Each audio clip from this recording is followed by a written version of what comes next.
Hey guys, how's it going? Ghosty Rich here today, and today we're going to be reviewing and installing an Auxbeam AR600. It's basically an Spod made by Auxbeam and allows for you to hit 6 different buttons and do 6 different things. You can wire, of course, an air horn or whatever else. They even give you a whole sticker panel so you can make sure that you label it appropriately for if you're doing lockers on your diffs, maybe you're doing a radiator fan on and off, roof lighting, as you can see, lots of little ones. And on top of that, if we take a look over here, we're going to be installing it on a 2023 Nissan Frontier. If you remember the Mustang videos, well, then you'll know Kyle. And yeah, as you can see, he picked up a new toy and we're going to wire this in today. So give me a second. I'm going to choose a path for the wiring. So let's show you how we're going to get from the inside of the truck to the outside of the truck, because that's the most important part of this entire process. If you come in here, you will see this up here. Right there, behind there, I'm going to try and switch hands here with the camera. But if you look in there, there's a big rubber grommet. If you can see that, I don't know because of the lighting in here. But in there, that big rubber grommet right there, we're going to go ahead and we're going to poke through that. Now, what I usually suggest you can do is either try to poke through it with a piece of hay wire and pop it up, or very carefully away from the wiring harness, you're going to pop through it with a flat blade screwdriver. Again, avoiding the wiring harness. And then what you want to do is with the flat blade and it popped through, you take either a fish tape or a piece of hay wire and you poke it back through the same hole that you poke with that little flat blade. You can also just use a small poking tool. I'll show you both items in one moment. As you can see right here, we've got fish tape right here. That just goes up through there. It's a very sharp piece when you cut them. And if we come over here, you'll see it's just poking up and coming out through here. Down there, you can see the other side of the grommet, and right there is the fish. So what we're gonna do is we're gonna end up taping this up very nicely with one round of electrical tape, and then we're gonna put the wire on it to pull it through. When we go to do that, what you do is you cover it in a little bit of soap, and it should actually squeeze right through that grommet. As you can see, we've got that all taped up. Rub on some dish soap. This also pre-lube up here. What this is gonna do is allow that wire to pass through, because that is a lot bigger than the grommet, which is what we want. When we pop it through, we want it to just slide in, and then it'll close back up around the wire, sealing out water and other debris. So now that we've gone ahead, we've added soap to it, we can pull that through. Now, big thing with doing this is making sure you've got enough lube on there, but you've also taped that tip shut. You do not want to get soap or water in that and then wreck your brand new connector. So from here, we're gonna go ahead and we're gonna pull that through. This is if you have one person just making sure this doesn't get caught on anything, other person just pulls on the other end and it's gonna get caught for a sec, and with that soap, it should do its work and pull right through. Next thing, wipe up as much soap as you can so you don't get your hands all soapy when you go to peel the tape off. Now that we've got that wire, let's see how much we need for the location we choose. And I like to actually bundle up the extra wire under the dash. So we'll do the last part of the S-Pod at the dash side at the very end. Right now, we want to figure out where we're going to put that box. And then once we figure out a location, then we'll kind of rough it in and make sure we have the right amount of length. In the kit, you're going to have 3 different wires. One's going to be super long, one is going to be shorter, and then you're going to have one really long black wire. The black wire is going to be your ground wire. I'll show you where we're going to ground. You could ground straight to the battery, or we could look for an existing ground. I'll show you what they look like on the truck, and you could just ground it to an existing ground point on the truck. In this case, we might just end up just using the ground right off the battery. Why? Because it's right here and we're wiring everything up right here anyway. It uses up some of the wiring. As you can see right here, this is our shortest wire.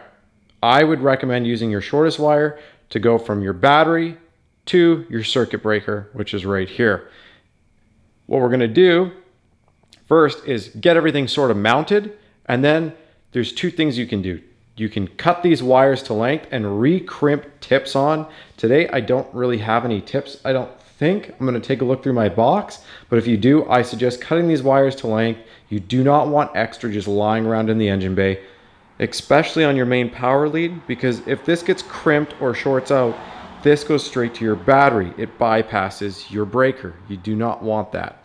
So either way, give me a second, let me see where we're going to mount everything, and we'll go from there. We are also going to be mounting this with really strong industrial grade Velcro, so that way it's not going to just come off super easily at the first bump.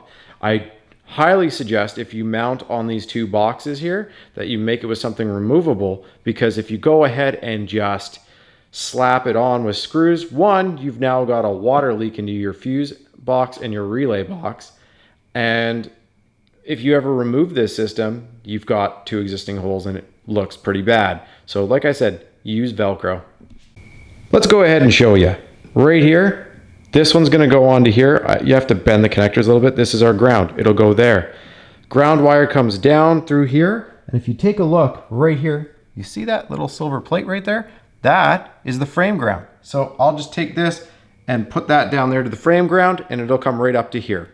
This is going to come down here, up, and connect right onto here, this side. So here to this side. Now, where it says 60 amp, it should be in line. This side right here, this goes to our battery. So in a perfect case scenario, we just have a little jumper that goes from right there to right there. In this case for right now, I'm just going to bring it around here, make sure it's not going to chafe against anything, and up and connect it right here, just to eat up some of the wire. Later on, I will be cutting and then doing a shorter strand from right here or to right here. You can loom all these wires if you're worried about them being chafed. This is a very short section. I'm not too worried. If you loom it, it'll just be to blend with everything. Also, if you're dealing with a Nissan Frontier, that is the block heater plug. It sits right here. I moved that out of the way momentarily just so I can wire everything, and I'll tuck it back in right here. Before you go ahead and you stick anything to that, you want to use some isopropanol alcohol. You're going to put this on a rag and wipe off all that dirt. Otherwise, you are not going to get any adhesion if you're going to do the same thing I'm doing. So, depending on what vehicle you'll have a mini A&L or you'll just have a regular A&L fuse. So the DRL one actually didn't end up working out. What ended up happening was the DRL fuse has power all the time. So I went and did a fuse walk, and I noticed that the left hand and right hand clearance fuses right here, they would work. Now one thing you have to keep in mind is they are like a shallow fuse. So, sorry, that was my voltmeter beeping. You can actually stick this in there, but you can't put the short fuse in here. So you'll have to put a regular 10 amp fuse here and pull out that shallow 10 amp and then just sink this in and you'll be fine. This is what the little shallow fuse looks like. Again, like I said, it's the same width and same pegs. It's just meant to sit very shallow. So we just, like I said, we had an extra 10 amp here that comes with your Auxbeam. We ended up pulling it out, using that 10 amp and slid it in there to replace this.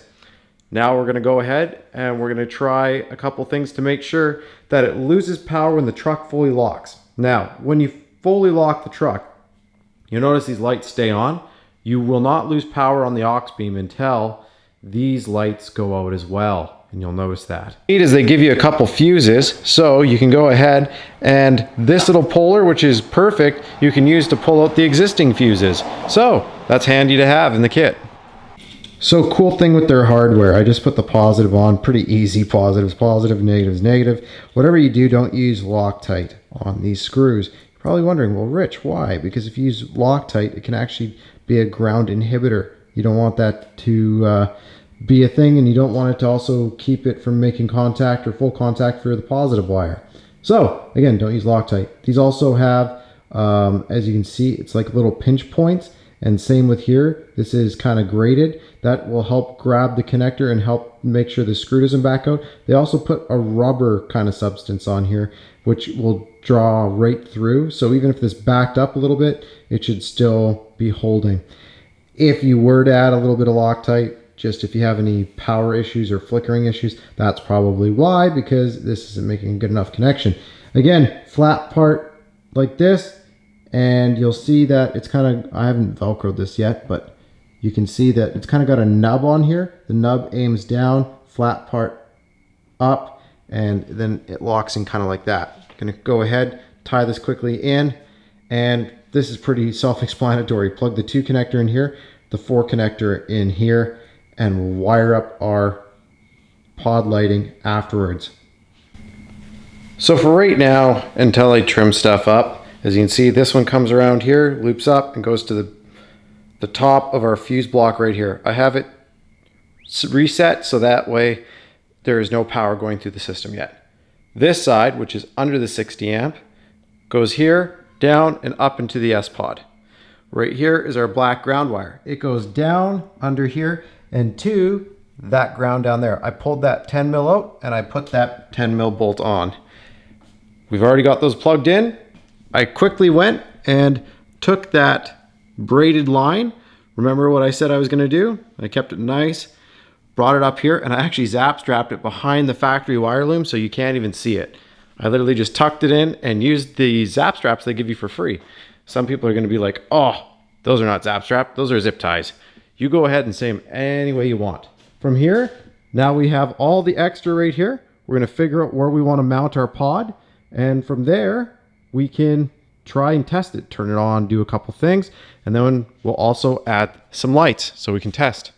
So I was looking for spots that I could pull the wire through. If we move our pod out of the way here, if you look there underneath, I was actually able to see a little bit of light. There it is. See that little bit of light? That tells me that I can get my finger up in here, which I can. So since I know I can get my finger up in there, I should be able to pull that connector through. We can plug this in. It's going to cover right in here. We'll have access to 6 buttons, and we can even, with the mount attached to the back, double-sided sticky tape that in, or use our industrial Velcro once again, and we'll stick it over here so that way if he ever wants to remove it, he can. So again, using that same piece of haywire, I'm just going to stick it in through that light hole through there, and we're going to pull that up here. So as you can see, that is right there. I wanted to show you what I ended up doing. I found out if I could flex this over. By flexing this over, let's see if I can do this with the light on. You can see the wire there. If I flexed it, I could squish it in there. And then with a plastic panel popper, I was able to actually tuck that wire super deep in there and super deep down here. And I actually got it tucked in and it all disappeared all along through here. So I didn't even have to go through the back there. I was able to just tuck it around over here. Now, most importantly, we need to get underneath here. And then I have to aim the light. Okay, what I had to do was go above the airbag. So you go up, over, use your hand to reach over the top of the airbag module and bring your wire over the top in here. And then there'll be a wiring harness up here. Do 1 zap strap, and if there's any bundle it up there. And after you've done that, boom, the inside and the interior is done. Again, over here, we're just double-sided sticky / Velcroing that S-Pod in, and let's go ahead, flick the switch. Look at that. So the breaker is on, and we have lights for a second here, which is awesome. We're going to take a look at it and go from there. Now that we've gone over the wiring aspect, let's quickly show you. So remember, the pods are both wired into number 1, and then this is wired into number 4. So let's wake the truck up for 1. Perfect, truck is awake. So the pod is now glowing in the truck. From now, we would hit the first button. Look at that, perfect. Now we would hit the light bar. Perfect. And then, of course, if you wanted to, power down the truck.